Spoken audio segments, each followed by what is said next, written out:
انت بتسمعني بقول ايه؟ بزنس من 6 ارقام، بزنس من 7 ارقام، بزنس من 8 ارقام، بزنس من 6 ارقام مالتيبل او متعدد. طيب، بزنس من 6 ارقام يعني بزنس فوق ال 100,000 دخل في السنه. كلامنا عن الدخل، لان احنا قلنا في حتى في كورس زياده الانتاجيه قلنا ان المبيعات مش هي كل حاجه.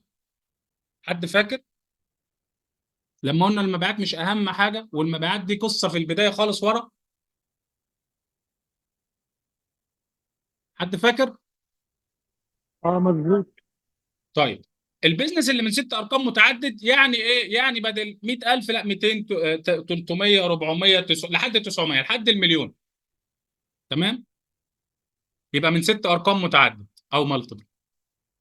بيزنس من 7 ارقام يعني فوق المليون، عدى المليون ارباح. ولو من 7 ارقام متعدد برضه نفس الفكره، 2 3 4 5 6 مليون. تمام؟ بيزنس من 8 ارقام يعني فوق ال 10 مليون.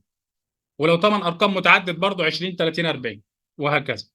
وصلت النقطه دي؟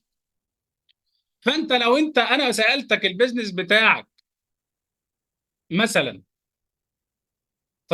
تصنيفه ايه من حيث الحجم في التصنيفات دي، قلت لي مثلا تحت النص مليون، هقول لك اهم المشاكل اللي بتواجهك في التسويق وفي البيع. معايا يا استاذ محمد؟ دي حقيقة فعلا. التسويق عندي او التسويق والبيع هم الاثنين من برضه غير ما مختلفين اعرف احيانا. اصلا انت شغال في ايه، مجرد ان انا عرفت حجم البيزنس، يبقى هي حاجه واحده البيزنس ولا لا ولا مختلف؟ حقيقة فعلا.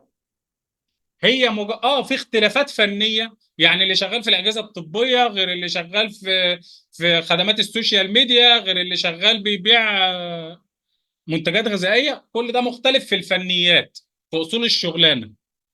انما البيزنس واحد. اي واحد بيقول لك البيزنس بتاعي مختلف، ده واحد في حته تانيه خالص كده لوحده، ده بقى قفل دماغه، هو مش عايز يفكر، مش عايز يتعب.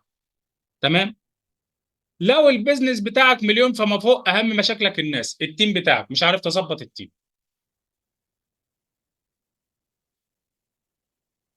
تمام؟ وبرضه